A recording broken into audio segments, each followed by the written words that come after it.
तो गोपाल बड़ा सीधा था। महापुरुष ने किसी ने कहा, भाई जीवन में गुरु नहीं हो तो उद्धार नहीं हो सकता।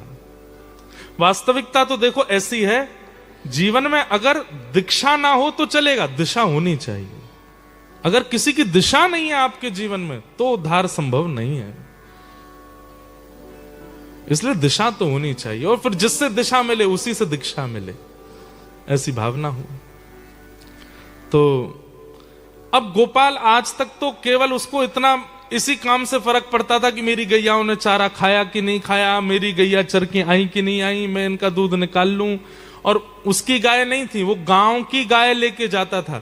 जैसे मान लो आप सब गांववासी, आप सबके घर की एक गाय, आप सब इतने व्यस्त तो चरा नहीं पाते। एक में आया, मैंने कहा लाओ चलो मुझे दे दो, शाम को जो मिले मुझे दे देना आप लोग। सबकी गाय इकट्ठी करके ले जाता था चराने के लिए गोपाल। तो आज तक तो उसने इसी बात पर ध्यान दिया कि गैयाओं का कैसा क्या है, और उसने अपने निज जीवन का भी विचार नहीं किया।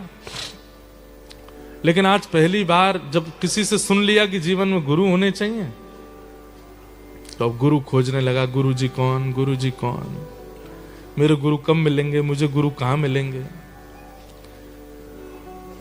एक दिन एक महात्मा आए, और महात्मा की जटा देख करके, कमंडल देख के, रूप देख करके गोपाल बोला यही मेरे गुरु जी हैं, इनको ही बना लूं। चरणों में गिर गया, बोले महाराज मुझे गुरु दीक्षा दे दो आप। सब लोग ध्यान से सुनिएगा। गुरु जी बोले अच्छा दीक्षा चाहिए? बोले हाँ, चलो आओ, नहा धो के आओ, बैठो, बताते हैं। बोले सुनिए, पहले हमको नियम बता दो फिर दीक्षा लेंगे। तो पता चली पहली दीक्षा दे दी आपने, बाद में हमसे नहीं हुआ कुछ भी। तो गुरुजी ने नियम बता दिए। पहले ही बोले देखो रोज सुबह स्नान करके और इतना तुमको मंत्र करना पड़ेगा। बोले क्या मंत्र करना पड़ेगा? गुरुजी ने मंत्र सुनाया तो बोले ये तो मुझे समझ में ही नहीं आ रहा है, ये तो मेरे पल्ले ही नहीं पड़ रहा, मैं इतना पढ़ा लिखा नहीं कि ये मंत्र बोल सकूं। कोई और चीज बता दो। गुरुजी बोले भाई अब जो परंपरा है वही तो बताऊंगा, ऐसे थोड़ी मनगढ़ंत कुछ भी बता दूंगा। बोले देखो भगवान, हम आपको बहुत स्पष्ट बता दें, हम तो गैया चराते हैं और कई बार स्नान भी नहीं करते। सुबह उठते हैं, सबकी गैया समेटी, सिर पर स्वाफा बांधा, निकल गए, गैया चरा करके लाते हैं, हमारा तो स्नान भी नहीं हो पाता कई बार। और ये मंत्र आदि करना, नियम जाप पूजन आदि करना, ये सब से मैं दूर दूर तक मेरे को पता ही नहीं है कैसे होता है। और अब मेरी इतनी आयु नहीं है कि मैं सीखूं पहले और फिर करूं, सीखने में ही मेरा जीवन निकल जाएगा। गुरु जी बोले तो फिर दीक्षा काय को चाहिए, रहने दो। बोले नहीं दीक्षा तो चाहिए, दीक्षा तो मुझे चाहिए, कोई बोल के गया गुरु बनाने हैं। तो गुरु जी बोले चलो तो फिर एक काम ऐसा बता दें जो तुम कर सकते हो। बोले क्या? तुम्हें ही निवेदित भोजन करें। भोजन करते हो रोज? बोले हाँ। बोले भोजन पहले ठाकुर जी को कराना फिर खाना, इतना तो कर सकते हो?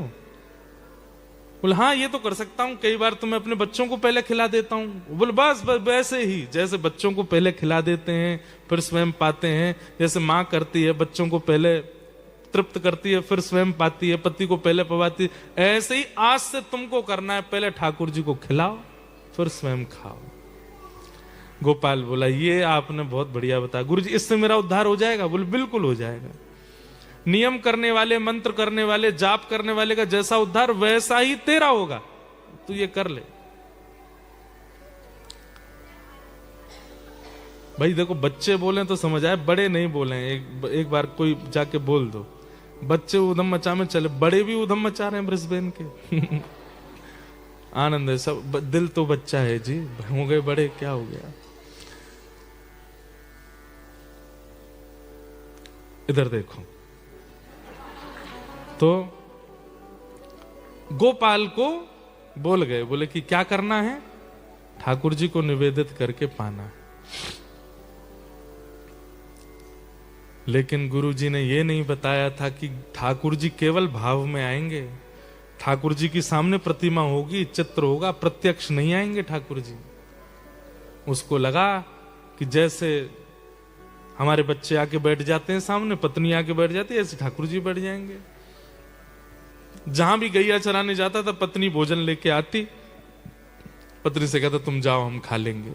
हाँ गुरु जी ये भी कह के गए कि गुप्त रखनी चाहिए गुरु की बताई गई बातें, नियम, ये रहस्य होता है। तो पत्नी को बोलता भोजन धर दो, जाओ। बोले हमारे सामने पालो, हम पवा देते। नहीं नहीं, हम खुद पाएंगे, जाओ। पत्नी बोलती ऐसे क्यों? अरे अब बुढ़ापा आ गया, अब खुद सीखना पड़ेगा। कल को तुम हमसे पहले चली गई तो तुम आदत लगा दोगी अपने हाथ से पवाने की, अब वो हमको खुद सीखना पड़ेगा। पत्नी बोली मतलब पक्का है कि पहले मैं जाऊंगी? बोले हम बात बोल रहे हैं, तुमको भी सीखना चाहिए, तुम भी हमारी प्रतीक्षा मत किया करो कि हम पाए उसके बाद पाओगी, तुम भी पा लिया करो और हम भी अपने आप देखा करेंगे। पत्नी बोली ठीक है। अब सीधे साधे लोग ज्यादा बात थोड़ी करते हैं। पत्नी चली गई, उसने बर्तन खोले, सब सामग्री सामने रखी। ज्यादा कुछ तो होता नहीं था, मोटी रोटियां, कुछ गुड़ और कुछ मिर्ची वगैरह, सलाद, मूली, गाजर, बस। सब्जी तो बनती नहीं थी ज्यादा गरीब लोगों के यहाँ।